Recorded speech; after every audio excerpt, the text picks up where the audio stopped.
The most beautiful woman in town, Charles Bukowski. Cass was the youngest and most beautiful of 5 sisters.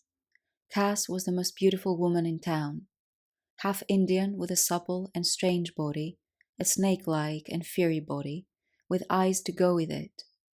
Cass was fluid moving fire. She was like a spirit stuck into a form that would not hold her.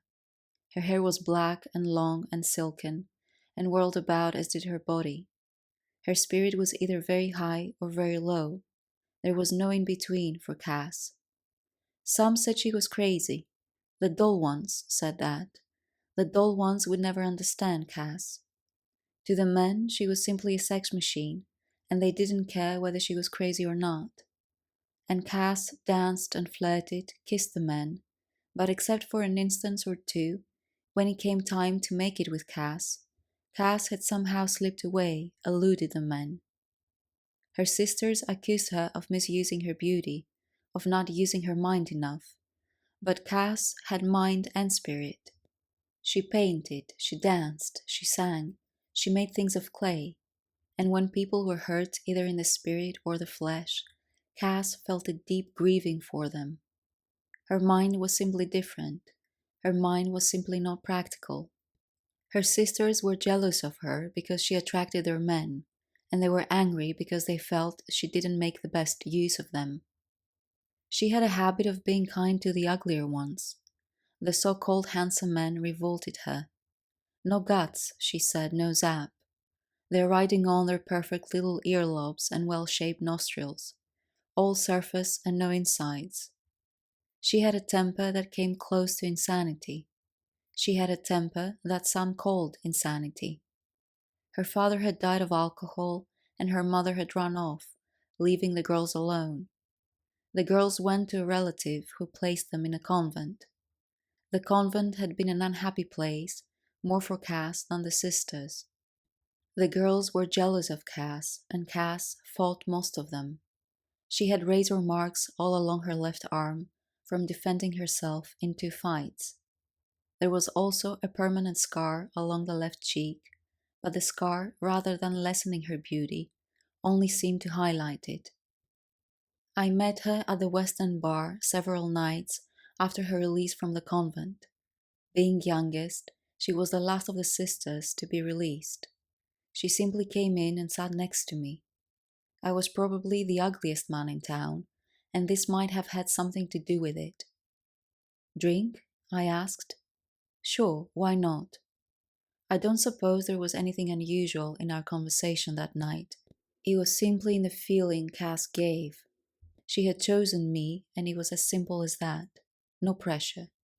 She liked her drinks and had a great number of them. She didn't seem quite of age, but they served her anyhow. Perhaps she had forged ID, I don't know. Anyhow, each time she came back from the restroom and sat down next to me, I did feel some pride.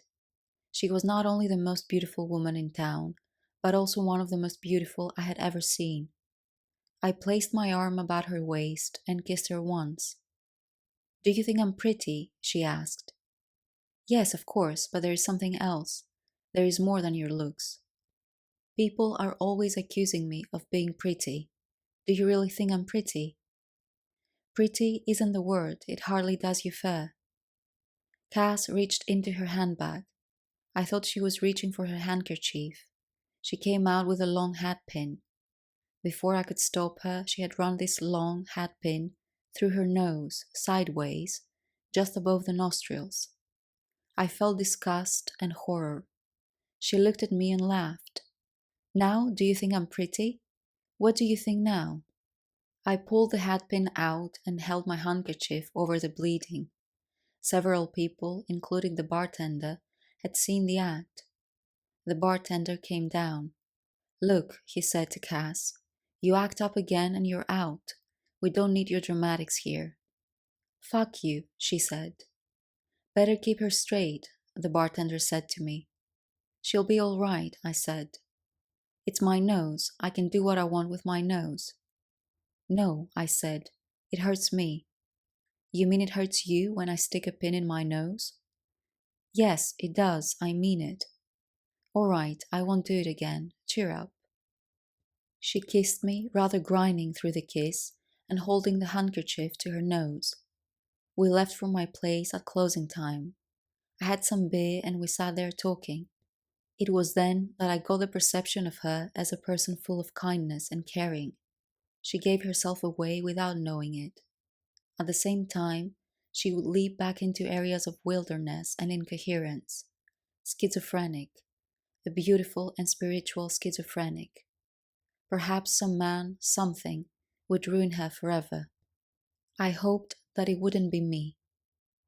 We went to bed, and after I turned out the lights, Cass asked me, "When do you want it? Now or in the morning?" "In the morning," I said, and turned my back. In the morning I got up and made a couple of coffees, brought her one in bed. She laughed. "You are the first man who has turned it down at night." "It's okay," I said. "We needn't do it at all." "No, wait, I want to now. Let me freshen up a bit." Cass went into the bathroom.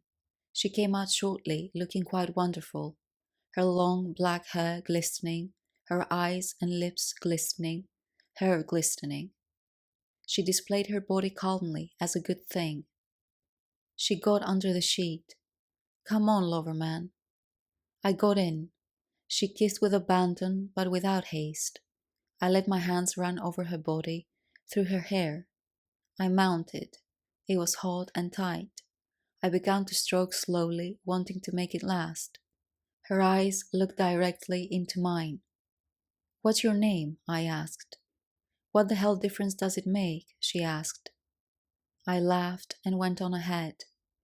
Afterwards, she dressed and I drove her back to the bar, but she was difficult to forget. I wasn't working and I slept until 2 p.m., then got up and read the paper. I was in the bathtub when she came in with a large leaf, an elephant ear.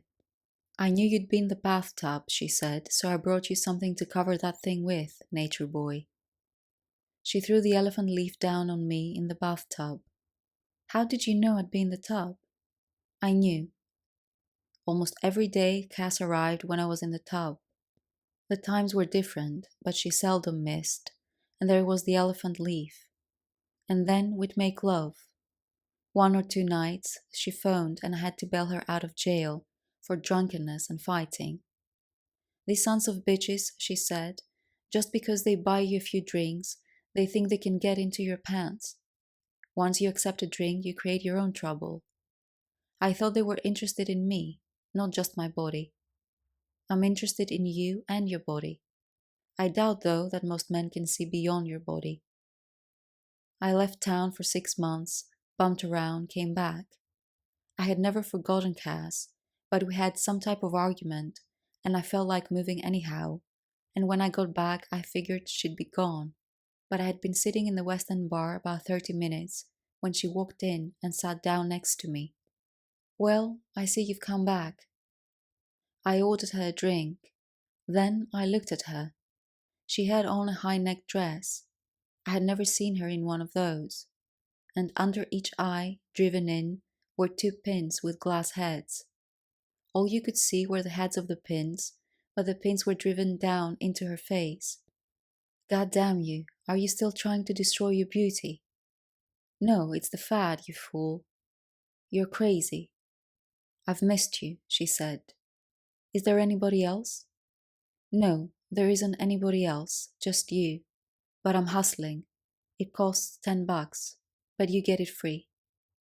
"Pull those pins out." "No, it's the fad. It's making me very unhappy." "Are you sure?" "Hell yes, I'm sure." Cass slowly pulled the pins out and put them back in her purse.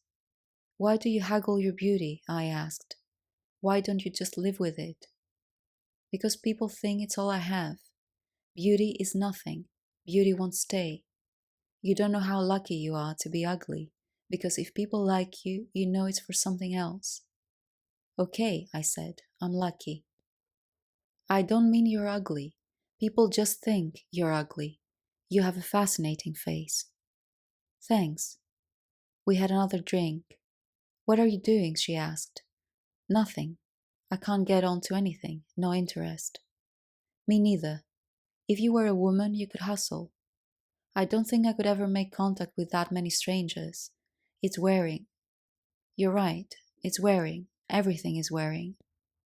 We left together.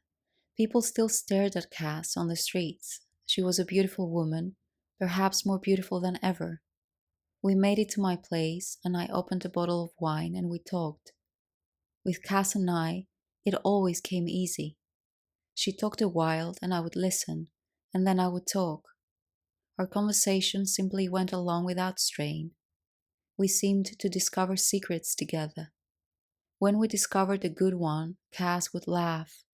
That laugh only the way she could. It was like joy out of fire. Through the talking we kissed and moved closer together. We became quite heated and decided to go to bed. It was then that Cass took off her high-necked dress and I saw it, the ugly jagged scar across her throat. It was large and thick. "Damn you, woman," I said from the bed. "Damn you, what have you done?" "I tried it with a broken bottle one night. Don't you like me any more? Am I still beautiful?" I pulled her down on the bed and kissed her. She pushed away and laughed. "Some men pay me 10 and I undress, and they don't want to do it. I keep the 10, it's very funny." "Yes," I said. I can't stop laughing. "Cass, I love you. Stop destroying yourself. You're the most alive woman I've ever met." We kissed again. Cass was crying without sound. I could feel the tears. The long black hair lay beside me like a flag of death. We enjoined and made slow and somber and wonderful love. In the morning Cass was up making breakfast. She seemed quite calm and happy. She was singing. I stayed in bed and enjoyed her happiness. Finally she came over and shook me. "Up! Throw some cold water on your face and pecker, and come enjoy the feast." I drove her to the beach that day. It was a weekday and not yet summer, so things were splendidly deserted. Beach bums in rags slept on the lawns above the sand. Others sat on stone benches, sharing a lone bottle. The gulls whirled about, mindless yet distracted. Old ladies in their 70s and 80s sat on the benches and discussed selling real estate, left behind by husbands long ago killed, by the pace and stupidity of survival. For it all there was peace in the air, and we walked about and stretched on the lawns and didn't say much. It simply felt good being together. I bought a couple of sandwiches, some chips and drinks, and we sat on the sand, eating. Then I held Cass and we slept together about an hour. It was somehow better than love-making. There was flowing together without tension. When we awakened, we drove back to my place, and I cooked dinner. After dinner, I suggested to Cass that we shack together. She waited a long time, looking at me. Then she slowly said no. I drove her back to the bar, bought her a drink, and walked out. I found a job as a parker in the factory the next day, and the rest of the week went to working. I was too tired to get about much, but that Friday night I did get to the West End bar. I sat and waited for Cass. Hours went by. After I was fairly drunk, the bartender said to me, "I'm sorry about your girlfriend." "What is it?" I asked. "I'm sorry, didn't you know?" "No." "Suicide. She was buried yesterday." "Buried?" I asked.